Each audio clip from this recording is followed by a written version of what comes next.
첫 화면 열어주시겠어요? 지난주에 우리가 봉독한 말씀은 예레미야 31장 31절에서 34절까지 말씀입니다. 새 언약에 관한 가장 대표적인 텍스트고요. 이 안에서 한 네 가지 원리 많은 이제 성경 신학자들이 도출했다고 말씀을 드렸습니다. 지난 시간에 살펴봤던 자명성, 정말 맞습니다. 하나님께서 오늘날 시대를 내다보면서 그때는 여호와를 아는 지식이 정말 물이 바다를 덮은 같이 아주 풍요로운 시대가 올 것이다. 성경만 해도 그렇고요. 또 오늘날 하나님의 말씀을 읽고 듣고 배우고자 한다면 얼마나 쉬운지 모르겠어요. 최근에는 뭐 공동체 성경 읽기 프로그램, 저희 어머니도 그걸 꼭 깔아서 너도 들어라. 그래서 이제 저도 그걸 깔아봤는데 뭐 가만히 있어도 성경을 막 읽어줘요. 오늘의 묵상할 수 있는 말씀도 소개하고, 이러한 어떤 시대가 도래할 것이라고 정말 천년전 사람들이 생각이나 할 수 있었을까? 그런 시대에 우리가 살고 있습니다. 하나님의 말씀을 듣고자 한다면 얼마나 설교도 많이 들을 수 있습니까? 성경 공부 교재도 얼마나 많습니까? 이러한 시대를 살아가는 우리가 정말 복을 받은 시대라는 생각을 해요. 그러나 또 자명성의 가장 중요한 원리는 십자가에서 하나님께서 계시하신 하나님의 사랑의 자명성이라고 말씀드렸습니다. 오늘 배울 두 번째 원리는 자발성이에요. 그 예레미야 31장 텍스트에서는 내가 나의 법을 그들의 속에 두어 그들의 마음에 기록하여, 그러니까 하나님의 율법의 핵심은 전심으로 하나님을 사랑하고 이웃 사랑하는 거죠. 그 사랑하라는 명령을 뭐 외면적인 순종이 아니라 정말 마음속 깊은 곳에서 우러나오는 자발적인 순종으로, 누가 하나님 사랑하지 말라 그래도 도저히 말릴 수 없는 그러한 하나님의 사랑을 실천하고 또 이웃을 사랑하는 그러한 시대가 올 것이다. 이렇게 이제 하나님이 예고하신 겁니다. 이 자발적인 순종이 성취되는데 두 가지 아주 중요한 요소가 있어요. 그 두 가지 요소를 하나님께서 에스겔서 오늘 본문이죠, 36장 26절과 27절에서 이렇게 말씀하셨어요. 또 새 영을 너희 속에 두고 새 마음을 너희에게 주되. 이 자발적인 순종이 이루어지기 위해서는 두 가지 중요한 요소가 있는데, 하나님께서 하나님의 영, 성령 하나님이시죠. 성령 하나님을 우리에게 부어주시는 것, 이게 굉장히 필요하고 이게 필수적입니다. 또 하나는 우리 마음에 돌 같은 마음을 제하시고 부드러운 마음, 새 마음을 우리 안에 창조하시겠다. 이 두 가지를 약속하셨습니다. 이 두 가지가 있어야 이 자발성의 원리가 이제 실천되는 것이죠. 이 두 가지 약속이 언제 성취됐겠습니까? 역시 오순절 성령 강림으로 말미암아 성령 하나님께서 신약 교회가 탄생하는 현장에 강림하시고 이들에게 새 마음을 주셨어요. 그래서 이들이 마음을 찢고 하나님 앞으로 돌아오는 역사가 일어났습니다. 이 역사적 성취가 오순절 성령 강림과 더불어 이루어졌고, 그날 신약 교회가 탄생했다는 것이 큰 의미를 갖습니다. 신약 교회가 성립되고 유지되는데 이 자발성의 원리가 핵심적인 요소로 필요하다는 거죠.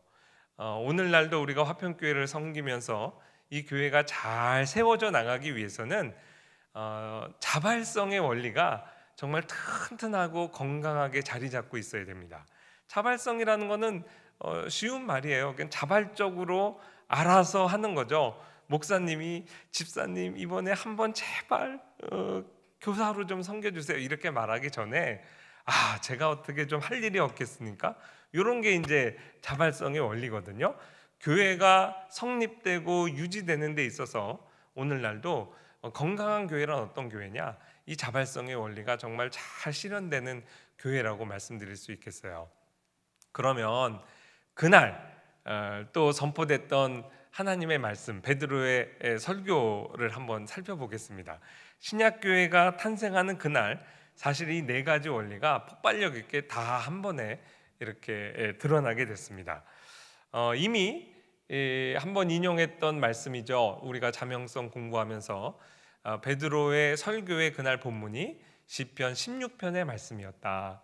근데 시편 16편의 말씀은 예수 그리스도의 십자가와 육체의 부활에 관한 예언이죠. 다윗 선지자를 통해서 하나님께서 이렇게 예언하셨는데 이거는 이제 베드로가 인용한 부분입니다. 시편 16편의 이제 하반절 부분인데 여러분 한번 읽어보세요. 계속 반복해서 등장하는 개념이 있어요. 기쁨, 즐거움이란 단어입니다. 제가 시편 16편 3절 말씀 지난 시간에 소개해 드렸죠. 땅에 있는 성도들은 존귀한 자들이니 나의 모든 즐거움이 그들에게 있도다.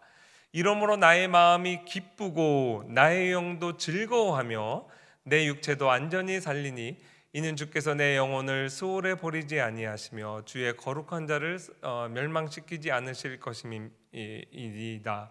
주께서 생명의 길을 내게 보이시리니 주의 앞에는 충만한 기쁨이 있고 주의 오른쪽에는 영원한 즐거움이 있나이다. 메시아께서 십자가와 육체의 죽음을 앞두고 어떻게 보면 메시아의 심정을 이렇게 표현하셨는데 가장 반복해서 등장하는 단어가 기쁨과 즐거움이에요. 아니 어떻게 십자가의 고통과 이 기쁨이 서로 양립 가능할 수 있을까?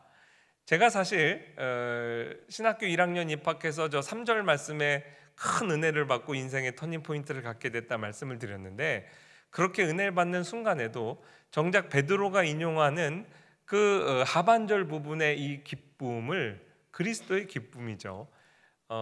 그렇게 온전히 실감 있게 이해하지 못했습니다. 그런데 이제 그 다음 해에 이 하반절 부분 그리스도의 기쁨을 이해하게 되면서 정말 베드로의 그 역사적인 그 설교 그 현장에 제가 이제 앉아 있는 듯한 느낌을 갖게 됐거든요. 일단 제가 던진 의문에 대한 그게 가능할 수 있겠다라는 이제 예시를 하나 나눠 공유를 하겠습니다. 그 김준권 목사님 아시죠? 김준권 목사님이 우리나라 이제 대학생 선교회에 정말 크게 이제 쓰임 받으신 분이잖아요. 근데 이제 이분이 정말 큰 이제 아픔이 있더라고요. 그 신이라는 이제 딸이 있었는데 결혼해서 이제 어린 딸 둘 뒀을 때 위암에 걸렸어요. 근데 암 말기였고 이 암이 온 몸에 다 퍼져가지고 수술도 이제 여러 차례 하고 그 나중에 이제 돌아가실 때는 26kg였대요. 그러니까 얼마나 야유였겠어요. 근데 이 딸이 그냥 죽어가는 모습을 이 김중건 목사님이 옆에서 지켜보고 또 자기가 손을 이제 붙들고 있는 상태에서 이제 소천했어요. 근데 그 심정을 다 글로 이제 남겨놔서 뭐 책으로도 나오고 뭐 CD로도 이렇게 나왔습니다. 제가 예전에도 이거 읽고 많이 눈물을 흘렸는데 한번 다시 이렇게 이 김중건 목사님의 간증을 좀 읽어봤거든요. 이분이 단어를 만들어 놓은 게 있어요. 존재의 제로점. 그러니까 사랑하는 자식의 죽음 앞에서 부모로서 아무것도 할 수 있는 일이 없다 느낄 때 정말 내 존재가 제로가 되는 느낌, 무로 돌아가는 느낌, 그 처절한 나약함, 그거를 이렇게 글로 쓰신 것을 제가 다 읽어드릴 수는 없고 일부만 한번 좀 읽어드릴게요. 시간이 흐른다. 이때 이제 딸의 죽은 그 날이에요. 1982년에 있었던 사건인데 이렇게 글을 쓰셨어요. 시간이 흐른다. 나는 언어도 행동도 존재조차도 정지된 어떤 제로점에 선 것이다. 십자가상의 주님을 쳐다본다. 가시관 밑으로 피가 빗물처럼 줄줄 흐르고 있다. 침묵과 침묵, 주님의 제로와 나의 제로, 주님의 고통과 내 고통, 주님의 죽음과 내 죽음과 신이의 죽음이 만나고 있는 것일까? 나의 언어, 행동, 생각, 존재조차 정지된 잃어버린 시간이었다. 뒤에 생각해냈는데 나는 주님이 섭섭했던 것이다. 그리고 가냘픈 아이에게 그러고 가혹한 고통을 주여 하고 부를 힘이 없었던 것이다. 근데 이제 이날 굉장히 자기가 신비한 체험을 했다고 이렇게 간증을 하세요. 이웃과 내게는 한 기적이 일어났다. 깊고 깊은 존재의 밑바닥, 주님이 뚫어버린 지하에서 지하수가 솟듯이 세미한 음성으로 한 찬송이 터지고 있었다. 찬송의 영이 주어진 것이다. 그것은 분명 내 찬송이 아니다. 내 속에 성령이 내 대신 부른 찬송이었다. 부활하신 주님은 살아계셨다. 그때 그곳에도 나와 함께 나 위에 계셨다. 성령의 대송이다. 내가 대송은 이제 제가 한자를 옆에다 병기를 했습니다. 대송, 어떤 사전에 이렇게 돼 있어요. 기도를 할 수 없는 처지에 있는 사람을 대신하여 다른 사람이 기도를 바치다. 그러니까 김중근 목사님이 이날 그 나름대로 신비한 체험을 하신 거예요. 정말 처절한 슬픔 가운데 존재의 제로점에 도달했을 때 자기 안에 기원이 있지 않죠. 성령께서 부어주시는 그 찬송, 터져 나오는 감사, 이걸 경험하고 이분이 신이의 죽음, 자기 딸의 죽음 이전과 이후가 이제 완전히 달라져서 이렇게 생명의 복음, 부활의 복음을 증거하는 일에 정말 온전히 마음을 쏟을 수 있었다고 이렇게 간증을 하세요. 이 김중건 목사님의 존재의 제로점이라는 표현은 제가 몰랐지만 제가 맛을 본 적이 좀 있습니다. 감히 뭐 김중건 목사님과 같은 그러한 고난은 아니었지만 저도 이제 여기 어르신들 다 기억하시죠? 한 20년 전에 우리 성진이가 16개월 때 이제 그 일종의 백혈병이죠. 그 병 앓고 저도 그 같이 우리 성진 엄마하고 이제 투병 생활 하는 것 우리 아기 안고 이렇게 통과하면서 얼마나 이제 크고 작은 어려움이 많았겠어요. 그때 여러분께서 많이 기도해 주시고 또 제 생각에는 우리의 기도를 듣고 이제 하나님께서 살려 주셨다고 이제 생각을 해요. 근데 성진이 사진 보여드릴까요? 제가 오늘 우리 성진이한테 허락 받고 왔어요. 이렇게 아빠가 널 좀 쓸 텐데 사용료는 내가 낼게. 딱 줬대. 16개월 때인데 그 백혈병 병동에 이제 입원을 하고 매일 매일 이제 피를 많이 뽑아가죠 아기들. 근데 이제 그 통증을 잘 참았어요. 하도 피를 많이 뽑아가니까 한 달 정도 지나면 이제 고통에 익숙해져서 피 뽑을 때도 울지도 않거든요, 아기도. 근데 이제 아주 힘든 검사가 이제 골수 검사를 하게 됐을 때 간호사님이 이제 저희 방에 들어와서 오늘 골수 검사하는데 엄마는 병실에 계실게요. 그리고 이제 아빠만 가실게요. 그 저를 데리고 갔어요. 제가 물어봤죠. 왜 엄마를 못 오게 하냐 그랬더니 그분 말이 참 기가 막힌 거예요. 아기가 이렇게 골수 검사 처음 받을 때 엄마들이 종종 옆에서 기절을 한대요. 너무 그냥 마음이 아프니까.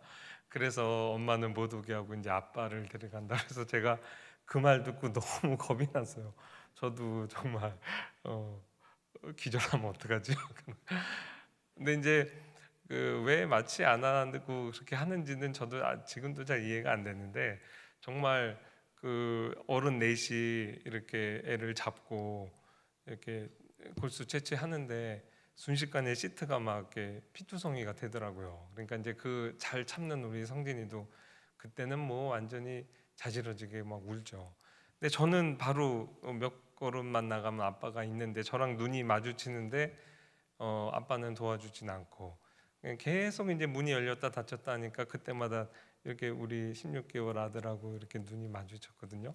근데 정말 그때 표정 관리가 안 되더라고요. 그리고 가슴이 진짜 아프더라고요. 근데 그때 그 참 신기한 걸 느꼈는데 너무 이렇게 무력감 또 너무 마음이 아프니까 그게 실제 육체적인 통증으로 오는 거를 제가 경험을 했어요. 진짜 여기가 이렇게 가슴이 이렇게 칼로 확 이렇게 후벼 파는 것처럼 아프던데요. 그래서 제가 그랬어요.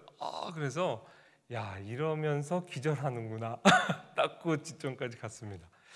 근데 정말 특이한 게 우리 김중근 목사님 얘기한 것처럼 까먹고 있었던 이 베드로의 설교의 시편 16편 하반절 부분이 그때 제 마음속에서 이렇게 주해가 되는 거예요. 그리스도의 기쁨. 그래서 그리스도께서 그렇게 기쁘셨구나.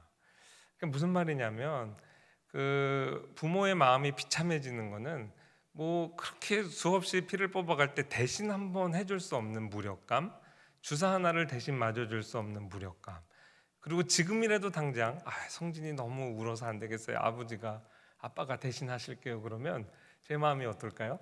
너무 기뻤겠죠. 물론 저도 비명을 질렀을지 모르지만 그 마음에 기쁨이 있었겠다라는 생각을 하게 됐어요. 그래서 그때 예수님이 참 행복했겠다 이런 생각을 했어요. 예수님이 참 부러웠습니다. 왜냐하면 그토록 자기가 사랑한다고 하는 그 대상을 위해서 대신 죽어줄 수 있었으니 얼마나 행복했을까. 그러니까 십자가로 나아가는 그리스도의 심리를 묘사하면서 왜 그렇게 기쁘고 즐거움을 표현했을까? 이게 이해가 됐어요. 그러니까 머리로 읽는 것과 이러한 작은 체험을 통해서 가슴에서 이해되는 게 좀 그 무게감이 다르더라고요. 그래서 그리스도의 기쁨. 근데 이제 저만 이걸 깨달은 게 아니죠. 그러니까 참 성경 공부가 재밌는 게 나는 오늘 내가 이걸 깨달아서 그래서 너무 신나가지고 뭐 옆 사람하고 나누기도 하고 그러는데 교회사를 보면 벌써 오래전부터 우리 선배들이 그렇게 알고 은혜 받았습니다. 자발성의 원형이죠. 이 십자가로 나아가는 그리스도의 마음이 그 자발적 순종이고 이것은 이제 기쁨의 순종이었다. 그래서 제가 오늘도 다시 확인을 했는데 70인경을 이제 불가타 성경에서 번역할 때 이 땅에 있는 성도는 존귀한 자들이 나의 모든 즐거움, 그 즐거움을 이제 말론타테스라고 번역을 했어요. 이 말론타스 또는 발론타테스가 뭐냐면 그 영어의 발론터리즘, 자발성의 사실 어원이 되는 라틴어 표현이거든요. 근데 이 똑같은 단어가 delight, 기쁨이란 뜻이 있어요. 그러니까 중의적으로 쓴 거죠. 그리스도의 이 자발적인 순종이 그 동인이 뭐냐? 기쁨이라는 겁니다. 그래서 마틴 루터가 이 부분 주회를 할 때 이 발론타스나 발론타테스 이거는 자발적인 의지라는 뜻을 갖지만 여기서는 딜라이트다. 그리스도의 기쁨을 얘기한다.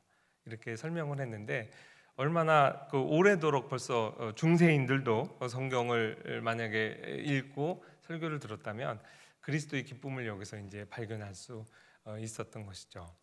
그러니까 그리스도께서 십자가를 지러 나아가시는 그 길이 기쁨의 순종이었기 때문에 모든 이후 시대, 교회 시대에서 교회 안에서 우리에게 요구하는 자발성의 일종의 모델이요 원형을 우리에게 이제 보여주신 겁니다.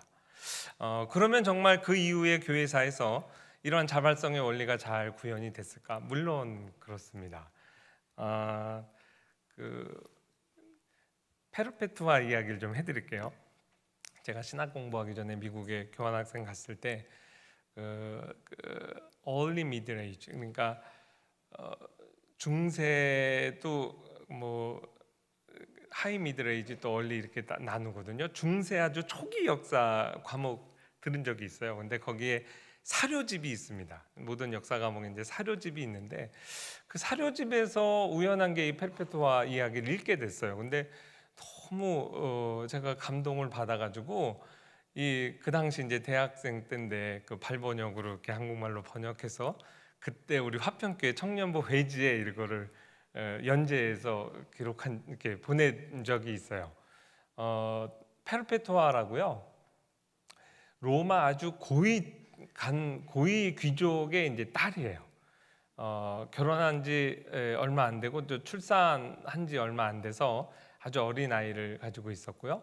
근데 이제 페르페투아가 그 203년 3월 7일 날 순교를 해요. 일종의 안네 프랑크처럼 똑똑한 사람이고 또 귀족의 이렇게 딸이다 보니까 자기가 어떤 방식으로 원형 경기장에서 이제 처형을 당하게 가는지 그게 안네 프랑크처럼 이렇게 일기를 썼어요. 그러니까 페르페투아의 일기 또 그 현장을 목격했던 사람들의 증언 그래서 초대교회에 이 페르페투아의 순교의 모습이 널리 이제 읽혀지고 있었습니다. 한 번만이라도 이렇게 예수님 부인하면 얼마든지 살 수 있었고, 마지막 순간까지도 이제 그 아버지가 찾아와 가지고 네 아이가 불쌍하지 않냐, 이 아비를 봐서라도 한 번만 예수 모른다고 부인하고 나가자, 이렇게 설득을 하는데, 아빠 여기 이게 뭐예요? 그 화병이지. 화병을 화병이라고 부를 수밖에 없는 것처럼 우리 크리스천은 크리스천이라고 불릴 수밖에 없고요. 저 이게 죽는 게 저 두렵지 않고, 그렇게 이제 아버지를 오히려 전도하는 이제 모습이 나오거든요.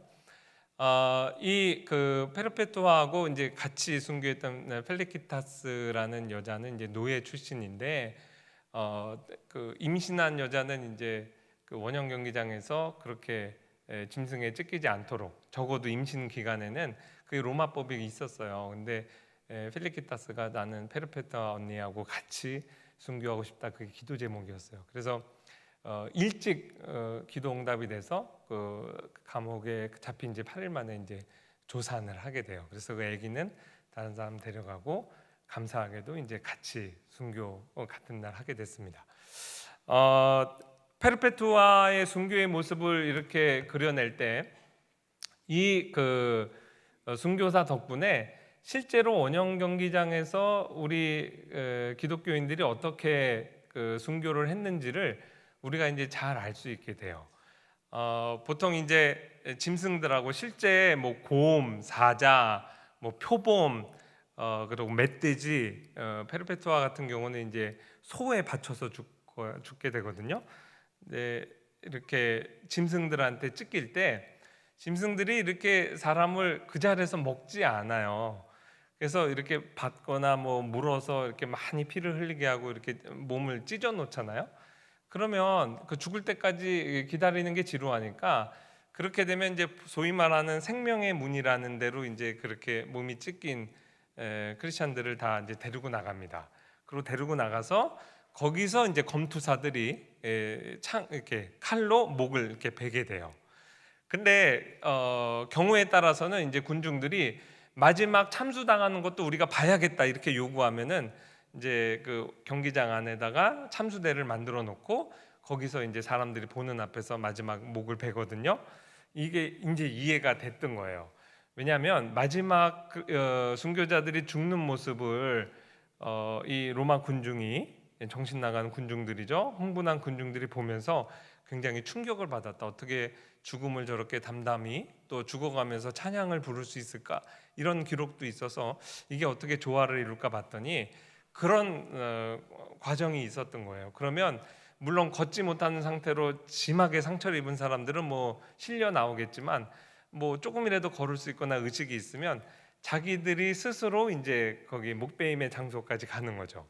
그리고 흩어져 있다가 이제 모여서 마지막에 서로 평화의 입맞춤을 하고, 그리고 함께 찬양을 부르면서 순서에 따라서 이제 목베임을 당한 겁니다. 뭐 이런 전체적인 정황이 이 페르페투아 덕분에 이제 오늘날까지도 널리 사람들이 잘 알게 됐죠. 그래서 페르페투아 순교 사회 보면 스스로 목베임의 장소까지 나아간 얘기도 있고요.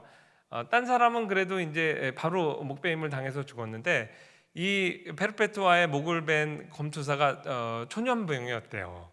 자기도 이게 손을 떨어가지고 이거를 한 번에 딱 쳐냈어야 되는데, 이게 빗 맞아서 그냥 칼이 여기에 팍 받친 거예요. 그러니까 이렇게 페르페투아가 고통을 당하고 소리를 질렀어요. 그 다음 장면이 뭐냐면 저 그림 보세요. 그래서 칼을 이렇게 페르페투아가 빼서 아주 좀 잘하지. 그래서 자기 이렇게 목에다가 이렇게 갖다 대는 모습을 그려놨고요. 실제 그랬다고 해요.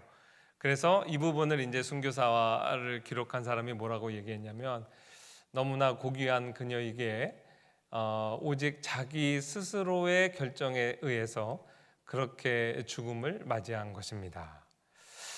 그 미국에서 제가 주일학교에서 설교할 때 그 요즘 영화는 너무 잔인하고 옛날 그 커바디스에서 이제 이렇게 순교당하는 장면을 어린아이들 볼 수 있는 뭐 잔인하지 않은 장면으로 짐승은 그러나 이렇게 튀어나오고 그거를 잠깐 보여준 적이 있었어요. 그러니까 이제 아이들이 너무 잘 봤죠. 저는 제 딴에 설교 잘했다 생각을 했는데 그날 우리 성진이가 그때 이제 다 낳고 이제 4학년이었을 텐데요. 오늘 성진아 아빠 설교 어땠어? 이제 물어보니까 걔가 아무 말 안 하고 이렇게 있다가 아빠 근데 왜 하나님이 안 도와줬어? 그렇게 묻는 거예요. 자기가 볼 때는 하나님을 그렇게 사랑하고 그래서 원형 경기장까지 끌려간 크리스찬들인데 왜 짐승들한테 그렇게 찢길 때 하나님 뭐 하고 있었냐는 거죠. 그러니까 어린 아이지만 그 시험에 든 거예요. 근데 제가 거기에 제대로 대답을 잘 못 해줬어요 그날. 그래도 명색이 주일학교 전도사인데 아이의 질문에 대답을 못해서 그게 굉장히 마음에 걸리더라고요. 그래서 이제 하루 정도 생각하고 월요일 날 성진아 일로 와 그러고 성준이도 와 그래가지고 이 페르페투아 이야기를 같이 읽었습니다. 그리고 제가 질문했죠. 왜 하나님이 안 도와줬을까? 안 도와준 게 아니라 페르페투아가 얼마든지 한마디만 했으면 이 고통을 순교의 자리를 면할 수 있었는데 자기가 주변에서 다 말려도 이 길을 자발적으로 간 거 아니겠습니까? 그래서 우리 아이도 그걸 이해하더라고요. 자기가 하나님 너무 사랑해서 예수님 빨리 만나려고 그렇게 간 거네. 이 자발성이라는 것이 이제 교회 안에서 이렇게 실현이 된 거죠. 예수님만 죽음의 자리를 자발적 순종으로 가신 게 아닙니다. 수많은 교회가 세워질 때마다 수많은 우리의 믿음의 선진들이 말 한마디만 했으면 충분히 모면할 수 있는 순교의 자리를 자발적으로 걸어 나간 거예요. 이게 자발성의 원리에 뭐 거의 예외가 없을 겁니다. 우리나라도 복음이 들어올 때 얼마나 많은 순교자들이 자발적으로 순교를 했겠어요. 그래서 제가 작년인가요? 재작년에 우리 기독교 개혁신보에 이 페르페투아 이야기를 뭐 제가 시리즈로 글을 쓴 게 있었는데 소개한 적이 있어요. 그때 신문에 썼던 내용을 한번 읽어드릴게요. 페르페투아의 순교사화를 통해서 우리는 하나님을 향한 성도의 자유로운 사랑이 무엇인지 배울 수 있습니다. 타락 이후 우리는 자유를 죄 지을 자유로 밖에는 이해하지 못하게 되었습니다. 그러나 예수님 안에서 새 피조물로 거듭난 신자들에게 주님은 십자가의 사랑을 알게 하시고 새 마음을 주셨습니다. 그리고 하나님을 사랑할 자유를 가르쳐 주셨습니다. 페르페투아와 같은 순교자의 이야기는 우리에게 사랑할 자유가 주어졌음을 상기시켜 줍니다. 이 자유는 극심한 고통 가운데도 하나님을 원망하지 않을 자유입니다. 극한의 상황에서조차도 그분을 끝까지 배신하지 않을 자유입니다. 또한 환난 중에서도 하나님을 끝까지 사랑할 자유입니다. 이러한 신자의 자유와 사랑을 가지고 페르페투아는 순교의 자리까지 기쁘게 나아갔습니다.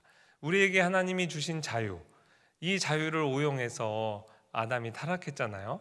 근데 이 타락의 본질은 사랑에 실패한 거라 그랬잖아요. 새 언약 안에서 우리에게 하나님께서 우리에게 이미 주신 자유가 어떤 자유인지를 이렇게 가르쳐 주신 거예요. 누가 봐도 너 하나님 원망하고 죽으라 이런 상황일지라도 난 하나님 원망 안 할 거야. 내가 죽어도 나는 그리스도를 위해서 이 길을 갈 거야. 이게 우리에게 이미 그 자유가 있다고요. 페르페투아 멀리 있는 이야기만 우리가 찾아볼 게 아니라 작년 6월에 이제 저희 학교 교수님들이 보통 한 학기를 마치고 나면 지방에 가서 이제 곳곳에 가서 세미나를 하고 그곳에 이제 우리 졸업 동문 목사님들과 교제하고 그러거든요. 이제 거의 다 돌아다녀요. 아주 끝까지 돌아다니는데 마침 작년 6월에는 이제 전라도 지역 갔습니다. 영광, 신안, 그 다음에 여수 이렇게 갔는데 저도 몰랐어요. 우리나라에 이렇게 순교자가 많은지 몰랐어요. 염산교회도 교인들 대부분이 순교를 해서 저 기념교회가 있고요. 반야월 교회인가 그 옆에는 주일학교 아이들까지 다 순교했어요. 65명이. 그래서 그 기념 이렇게 빚도 있고 또 교회도 이제 그렇게 이제 보존해서 남아 있고 문중경 전도사님 순교 기념관 아주 잘 만들어져 있고요. 그래서 우리 신학생들 여기를 좀 데려와야 되겠다 이런 생각했어요. 그리고 여러분 잘 아시는 애양원 갔더니 손양원 목사님 그것도 잘 만들어 놨잖아요. 지금 여러분 보시는 거 제가 찍은 사진이에요. 그 동인이 동순이 그 순교했을 때 정말 교회에 감사헌금 내셨더라고요. 뭐라고 쓰셨냐면은 순교의 두 아들이나 주신 감사의 봉헌금에서 1만 환. 그 당시 목사님 월급이 80원이었대요. 1만 환 그 감사헌금 냈어요. 그러니까 세상 사람들도 어떻게 그럴 수 있냐고. 근데 더 한 일을 하셨죠. 자기 동인이 동신이를 죽인 그 사람을 자기 아들로 삼았잖아요. 이게 무슨 의미일까요? 우리에게 그런 자유가 있어요. 손양원 목사님만 특별해서 그런 자유를 누린 게 아니라 우리도 있어요. 창조적인 자유죠. 사람들의 예상을 뛰어넘는 자발적인 순종이 우리가 사랑과 기쁨의 순종인 건 이해했죠. 그런데 누군가를 사랑하면요 창조적이 됩니다. 우리 손양원 목사님 이 창조적인 순종을 사실 하셨다고 봐요. 마지막으로 우리가 보통 이런 그 하나님의 주권을 강조하는 전통에 우리가 서 있습니다. 하나님께서 모든 걸 하신다. 하나님의 주권적인 은혜를 강조하는 전통에서 우리가 무언가를 해야 돼라고 자꾸 얘기하면 이런 말 해도 되는 거야? 이렇게 이제 조금 소심해질 수 있거든요.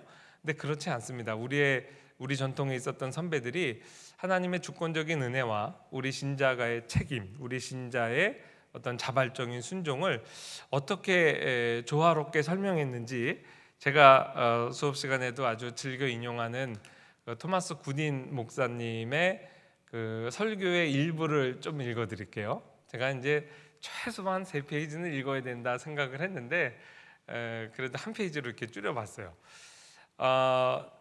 본문은 이제 호세아 11장 1절 이스라엘이 어렸을 때 내가 사랑하여 내가 걸음을 가르치고 내 발로 안았다.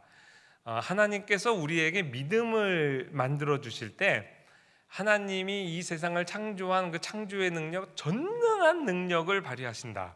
하나님 전능한 하나님이다. 그런데 포인트는 뭐냐면 이 전능한 능력을 우리가 강압적으로 느끼지 않도록 나도 모르는 사이에 부드럽게 스며들어오고 내 자연적인 심장의 박동에 맞춰주신다 이렇게 얘기했어요. 우리가 배운 표현으로는 gentle whisper죠. 이 전능한 능력이 우리에게 임할 때 살랑살랑 부는 봄바람처럼 정말 그렇게 세미한 음성으로 다가온다는 거죠. 그래서 정말 아름다운 표현을 하셨어요. 부드럽고 조용하지만 전능하게. 무슨 영화 제목 같잖아요. 부드럽고 조용하지만 전능하게. 하나님의 주권적 은혜는 우리에게 보통 이러한 방식으로 다가온단 말이에요. 그리고 성경의 호세아의 말씀을 빗대어서 비유를 듭니다. 마치 엄마가 아기에게 걸음마를 가르칠 때와 같다. 근데 여러분도 그 걸음마 이렇게 아이 가르칠 때 한번 생각을 해보세요. 아이가 일어나는 것도 버거워할 때부터 우리가 한 발 한 발 이렇게 가르치는데 상혁이 잘한다 이렇게 일어나봐. 그리고 살짝 힘을 줘서 앞으로 당겨서 한 발을 뛰게 하죠. 근데 어디에 묘미가 있냐면 노란 글씨 아이가 걸음을 뗄 때마다 엄마가 힘을 빼죠. 아이 입장에서는 태어나서 최초의 배신감을 느끼는 순간이에요. 자기 사실 일어나기도 힘든데 일어나게 한 다음에 엄마가 걸으라고 그래서 일어나기도 힘든 애가 그나마 두 발 중에 한 발을 들잖아요. 그럼 어떻게 지탱을 하겠어요? 엄마를 의지할 수밖에 없죠. 그런데 걸음마를 가르치는 엄마가 아이가 한 발을 딱 뗐을 때 제가 지금 들고 설교하고 있어요. 이게 얼마나 리얼하게 이게 지탱이 안 되잖아요. 근데 엄마도 그때 힘을 살짝 빼는 거예요. 세상의 배신감. 그래서 아이가 거의 넘어질 지경이 되죠. 그러면서 한 발을 앞서 딱 나가면 그때 엄마가 넘어지지 않을 만큼만 탁 힘을 주죠. 절대로 강압적으로 힘을 세게 주거나 억지로 끌고 가지 않죠. 그렇게 해서 또 넘어지려고 그러면 또 힘을 빼고 아예 자빠지지 않을 만큼만 힘을 주고 이렇게 해서 걸음마를 가르쳐서 이렇게 잘 뚜벅뚜벅 스스로 걸어와서 이 자리에 앉아있는 우리가 다 성인이 된 겁니다. 하나님의 주권적 은혜는 이러한 방식으로 우리에게 임한단 말이에요. 처음에는 교회에 관심도 없던 사람이에요. 근데 하도 귀찮게 전도를 하니까 내 한번 나가주지. 그랬다가 맨 뒤에 앉아있다가 설교 하나도 못 알아듣겠는데 그날 준 김밥이 맛있어. 그래서 내가 다시는 안 오겠다 하다가 토요일날 그 다음 주에 김밥이 생각나서 올 수도 있고, 옛날 같으면 우리 하필 국수 줬잖아요. 국수 맛이 좋아서 한 번만 더 다니고 말지. 그랬다가 그날 왠지 설교 말씀을 듣고 찬양을 듣는데 가슴이 울컥했어.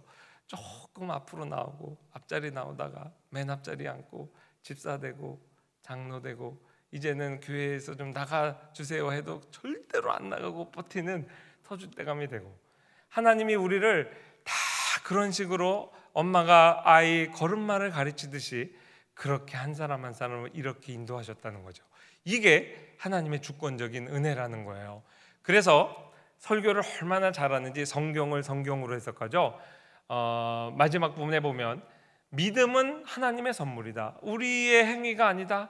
전적으로 하나님이 믿을 수 있는 능력도 다 주신다. 그러나 그 능력을 주시는 그 부활의 능력과 같은 그 강한 능력이 우리의 심장의 박동에 자연스러운 움직임에 맞춰 주신다. 그리고 나서 마지막 결론이 요한복음 6장 44절에서 나를 보내신 아버지께서 이끌지 아니하시면 아무도 내게 올 수 없다. 하나님의 주권적 은혜죠. 이거를 우리가 어떻게 이해할 것인가? 호세아 11장 4절 내가 사람의 주고 사랑의 줄로 그들을 이끌었다. 엄마가 아이의 걸음마를 가르치는 이게 이제 구딘 목사님이 얘기한 게 아니라 그냥 성경을 주의한 거예요. 이런 방식으로 이해하면 된다. 그러니까 하나님의 절대적인 주권과 인간의 자유로운 의지, 인간의 자발적인 순종이 얼마나 아름답게 조화를 이루는가를 알아듣기 쉽게 이렇게 설명을 한 겁니다.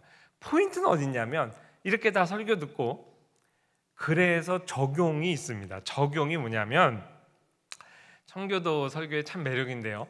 그러므로 모든 사람은 하나님의 성령이 자신을 움직이게 할 힘을 발견하는 만큼 하나님께 나아가라. 무슨 말씀인지 아시겠어요? 내가 정말 의지할 대상이 없는데 하나님이 한 걸음 때려서 한 걸음 들었더니 엄마가 힘을 스스로 뺀 거예요. 하나님이 나를 그나마 도와주던 손길도 끄는 거예요. 정말 이 세상에 나 혼자 버려진 것과 같은 느낌. 나는 이제 곧 쓰러지겠구나. 요 때가 언제라고요? 걸음을 한 걸음 내디딜 타임이라는 거죠. 내딛고 이제 난 죽겠다 할 때 그때 하나님이 잡아주시겠죠. 내가 이번에 이제 뱅크럽을 해가지고 이제는 먹고 살 게 없다. 이제 이거 먹고 죽자 할 때 그래도 믿음의 결단하면 그 다음에 하나님이 기가 막히게 겨우 살아갈 만큼 또 좀 주시죠. 그래서 우리의 필요를 채워주세요. 결코 넉넉하게는 안 주세요. 그래서 하나님을 계속 의지하게 만들면서 한 걸음 한 걸음 이렇게 우리를 인도하신다고요. 그래서 오늘날도 하나님이 지금 이 일을 하고 계십니다. 이제 남은 한 주간 우리가 자발성 배웠잖아요. 이 자발적인 순종의 특징이 뭐라고요? 사랑의 순종이요, 기쁨의 순종이죠. 사랑하다 보면 창조적 순종을 하게 돼요. 목사님은 요만큼 부탁을 했는데 더 창조적으로 제가 이렇게 한번 해볼게요. 이런 것이 자연스러운 시대가 바로 오늘 시대라고요. 그리고 한 걸음 앞을 예측할 수 없을 만큼 정말 막막할 때 내가 한 걸음 내딜 수 있는 것은 믿음이 있어야 돼요. 그리고 하나님을 신뢰해야 돼요. 믿음과 신뢰의 순종입니다. 이게 다 같은 말이에요. 여러분 한 주간 여러분 하나님 앞에 이렇게 한 걸음 내딛고 다음 주에 그 결과를 또 하나님이 주신 은혜를 나누는 그런 한 주 되시길 주님의 이름으로 축원합니다. 하나님 아버지 감사합니다. 정말 새 언약 시대의 교회, 우리 신약 시대의 교회가 이러한 자발성의 원리가 충만하게 표현되고 경험되는 교회라는 것, 얼마나 우리의 마음을 감동시켜 주시는지 또 감격해 하시는지 모르겠습니다. 나를 위한 십자가의 길을 기쁨과 단마음과 즐거움의 순종으로 감당하신 주님처럼 우리 역시 우리에게 주어진 길을 기쁨으로 걸어가게 하시고 사랑의 발걸음 되게 하시고 믿음과 신뢰의 순종의 발걸음 되게 하시고 또한 하나님이 주신 마음대로 또 우리가 순종할 때 창조적으로 하나님에 대한 사랑을 표현하고 이웃에 대한 사랑을 표현하는 그런 한 주 될 수 있도록 주님 저희를 복 주시옵소서. 예수님의 이름으로 기도합니다. 아멘.